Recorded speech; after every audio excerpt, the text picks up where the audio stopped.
Halo, halo Tibia, z tej strony niezależny dziennikarz wojenny, a nawet śledczy, strojny i zapraszam do podsumowania pierwszych 24 godzin na polu bitwy. A jest o czym opowiadać ze względu na to, że niby to tylko 24 godziny, ale praktycznie każda minuta miała znaczenie. A zacznijmy sobie od początku, to znaczy od tego, że brazylijski agresor wczoraj o 18 już odpalił streama, na którym zebrał ponad 5,5 tysiąca ludzi, a w szczytowym momencie było niewiele ponad 6 koła. Warto zaznaczyć, że na samym początku Hunta chyba troszkę mu przeszkadzały lagi, albo nie był rozgrzany dostatecznie, ponieważ dosyć szybko zaliczył pierwszy upadek.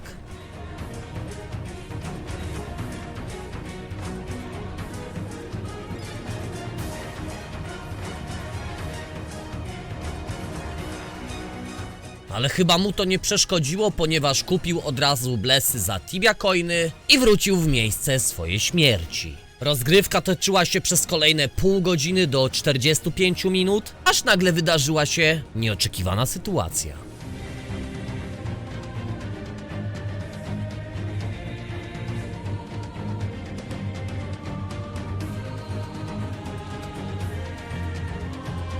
Czat u Brazola wybuchł, każdy myślał, że psycha już zrobiła przysłowiowy przysiad na słoik, ale Bobek chwilę później uspokoił sytuację, że ich Knight potrzebował chwili przerwy i za niedługo wracają na pole bitwy. Aczkolwiek w międzyczasie miała miejsce jedna dosyć nietypowa sytuacja, ponieważ gracz o nickname'ie Azizami, co prawda członek gildii należącej do Bobka, postanowił podejść na tegoż respa, postanowił się podzielić jednym małym prezentem dla brazylijskiego streamera.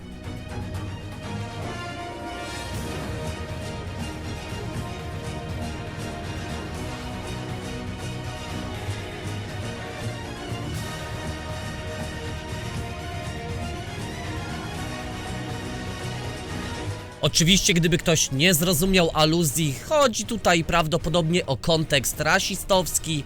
Wiecie co, Brazylia, Amazonka, dżungla, fawele, banany, wiecie o co chodzi? Oczywiście nie muszę chyba mówić, że czat również wybuchł, weszła bardzo duża nagonka właśnie na Aziego. Bardzo dużo Brazylijczyków postuluje za tym, żeby został zbanowany przez Cipsoft. Wydaje mi się, że ta sytuacja była niepotrzebna. Było to po prostu dolanie oliwy do ognia.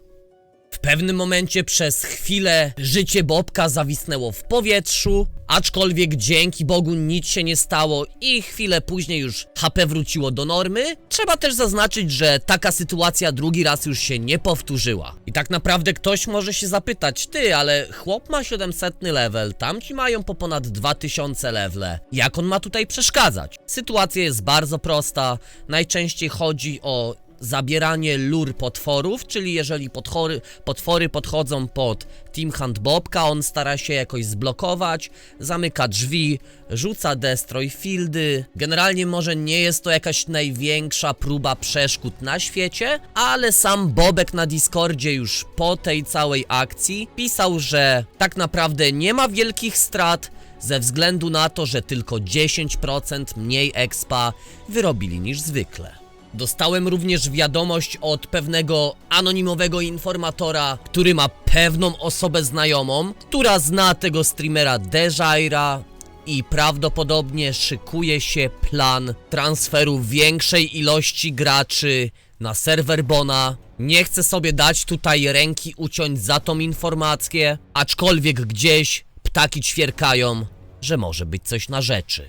Bilans strat na dzień 10 maja roku 2023 wygląda następująco. Ilość desek Brazolka 6, Team Hunt Bobka 0, no i jak wcześniej usłyszeliśmy, straty w expie na godzinę około 10%.